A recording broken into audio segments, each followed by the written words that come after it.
नमस्कार दोस्तों, आप सभी का बहुत बहुत स्वागत है हमारे YouTube चैनल जड़ी बूटी ज्ञान आओ देखो ऑल्मिक्स में। दोस्तों, आज मैं आप लोगों को एक विशेष महत्वपूर्ण जड़ी बूटी औषधि पौधा से परिचित कराने वाला हूं, तो वीडियो को लास्ट तक देखते रहिए। अगर वीडियो की जानकारी अच्छा लगे तो ज़रूर वीडियो को लाइक कीजिए, क्योंकि लाइक करने से हमारा मनोबल बढ़ जाता है। हमें और अच्छे अच्छे औषधियों को ढूंढ करके आपकी अच्छी सेहत की कामना करते हुए आपको उसकी जानकारी बताने का मन करता है। तो दोस्तों, चलिए शुरू करते हैं। वीडियो में आगे बढ़ते हैं, इस पौधे के बारे में आपको बताते हैं। तो सबसे पहले आप इस पौधे को देख करके पहचान लीजिए। दोस्तों, यह पौधा जो है ना, बरसात के मौसम में उग जाता है, कहीं भी उग जाता है, और जहाँ भी होता है बहुत अधिक मात्रा में होता है।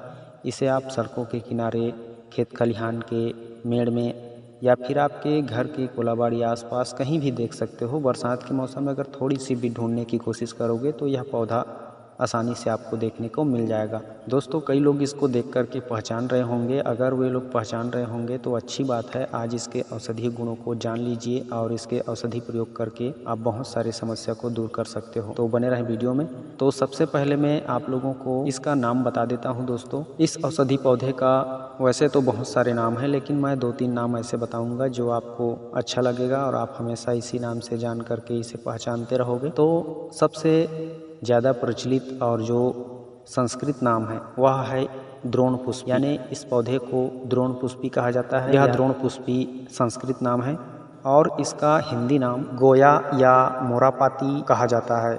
यानी इसको मोरापाती के नाम से भी जान सकते हो, गोया के नाम से भी जान सकते हो। और जो देहात क्षेत्र होते हैं ना, वहाँ के लोग गांव देहात में इसे गुमा का पौधा कहा जाता है। तो गुमा के भी नाम से लोग जानते हैं, बहुत सारे क्षेत्र के लोग इसे। तो अलग अलग क्षेत्र के हिसाब से इसके बहुत सारे नाम हैं। वैसे आप इसे द्रोण पुष्पी ही कह सकते हो। और इस द्रोण पुष्पी के दोस्तों, जैसे हर पौधे के कई प्रजातियां होती है ना, उसी तरह से इसका भी बहुत सारे प्रजातियां होती हैं और यह बरसात के मौसम में ही आपको मिलेगा।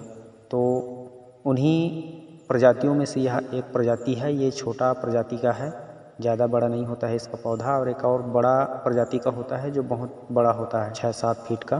तो इसी के जो औषधीय गुण हैं उसको आप आज जान लीजिए। इस पौधे का जो स्वाद होता है ना दोस्तों, बहुत ही कड़वा होता है। शायद इसी कड़वाहटपन की वजह से इसमें औषधीय गुण कूट कूट करके भरा हुआ है। इसके जो पत्ते होते हैं खुरदुरे होते हैं, इसको छूने से खुरदुरा लगता है। और इसके पत्ते बारीक बारीक नुकीले नुकीले नोकदार होते हैं। और इसके फूल जिस तरह से आप देख पा रहे हो उसी तरह से दिखाई देते हैं और उसी तरह से गुच्छों में आते हैं। और इसकी जो गोलनुमा गेंद की तरह दिख रहा है, जहाँ से फूल निकला है, पत्ती निकला है, वहीं अंदर में इसका बीज आता है बाद में। तो इस तरह से इस द्रोण पुष्पी का पहचान हो जाता है। दोस्तों, आप लोग ने देख करके पहचान लिया होगा। तो चलिए अब इसके औषधीय गुणों को जान लेते हैं और प्रयोग विधि किस तरह से करनी चाहिए उसे भी जान लेते हैं।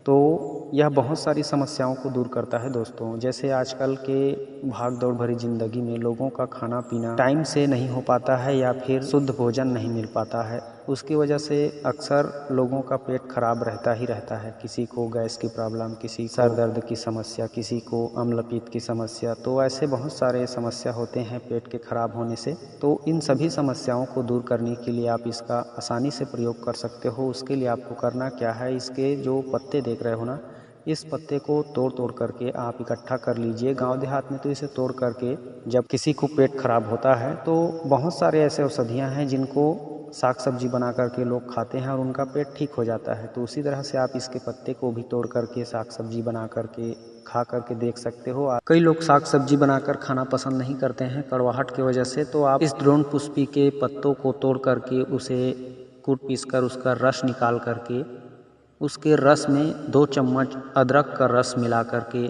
सुबह शाम खाली पेट पी सकते हैं। इससे भी आपके पेट के समस्त रोग धीरे धीरे ठीक हो जाएंगे और आपको पेट की समस्या से मुक्ति मिल जाएगी। दोस्तों, यह द्रोण पुष्पी बहुत सारी समस्याओं को दूर करता है। जैसे चर्म रोग को भी खत्म करता है। शरीर में कहीं भी दाग धब्बा हो या फिर फोड़ा फुंसी, दाँत खात, खुजली हो या खुजली जलन हो रही हो, तो वहाँ पे इसके पत्ते को रगड़िए या फिर पीस करके पेस्ट बना करके लेप कर दीजिए।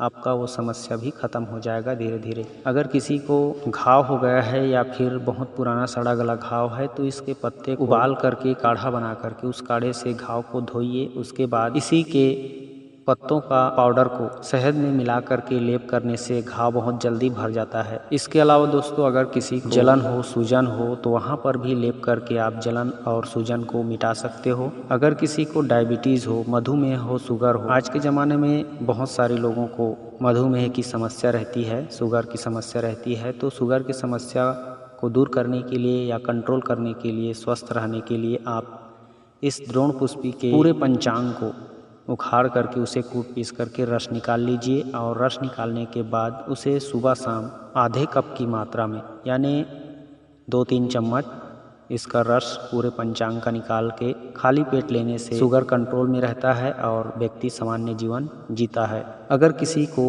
माइग्रेन की समस्या स्टार्ट हो रही है या फिर सर में दर्द रहता है या आधा सीसी का दर्द रहता है, जैसा भी सर में दर्द हो, इस द्रोण पुष्पी के पत्तों के रस से फायदे ले सकते हो। इसके पत्ते के रस को निकालना है और 2-2 बूंद नाक में टपकाना है।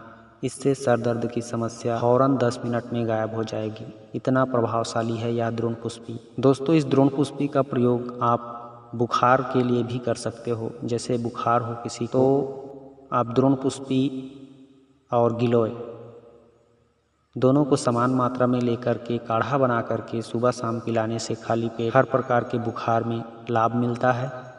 अगर किसी को जोड़ों में दर्द रहता है, तकलीफ होती रहती है, अर्थराइटिस की समस्या हो रही है, तो वे भी इसके पत्तों का रस में सौंठ मिला करके, सौंठ का पाउडर मिला करके खा सकते हैं और इस द्रोण पुष्पी के पत्तों को पेस्ट बना करके दर्द वाले स्थान पे हल्का गर्म करके लगा सकते हैं। दोस्तों अब मैं आप लोग को बताता हूँ इस द्रोण पुष्पी से आप जहरीले जीव जंतु के जहर के असर को कैसे बेअसर कर सकते हो, उस प्रयोग को आपको बताता हूँ। जैसे किसी को छोटा मोटा कीट पतंगा, चूहा, छिपकली, बिच्छू, ततैया काट लिया हो तो उस काटे वाले स्थान पे इस द्रोण पुष्पी के पत्तों का पेस्ट लगाइए और साथ ही साथ इसके पत्तों का रस को नाक में और कान में टपकाइए। इससे छोटे मोटे जो जीव जंतु के जहर है वह फौरन उतर जाता है और काटे वाले स्थान पे इसका पेस्ट लगाने से वहाँ का जहर को खींच लेता है और उस जगह पे लगे हुए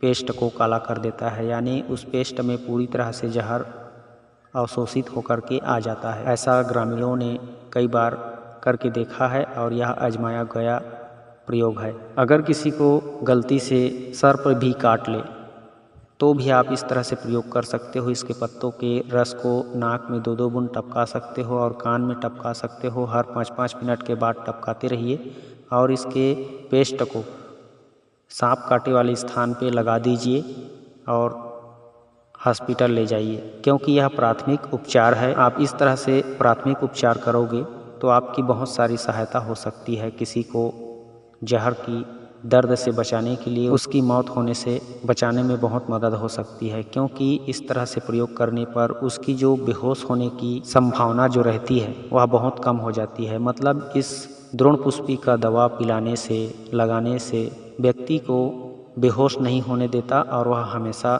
हॉस्पिटल के जाते तक होश में रहेगा और जब तक बेहोश नहीं होगा उसके प्राण नहीं निकलेंगे। तो इस तरह से दोस्तों यह द्रोण पुष्पी बहुत सारी समस्याओं को दूर करता है। आज की वीडियो में फिलहाल इतना ही, बहुत लंबा हो रहा है वीडियो, तो मिलते हैं किसी और अच्छी औषधि वीडियो के साथ। तब तक के लिए नमस्कार।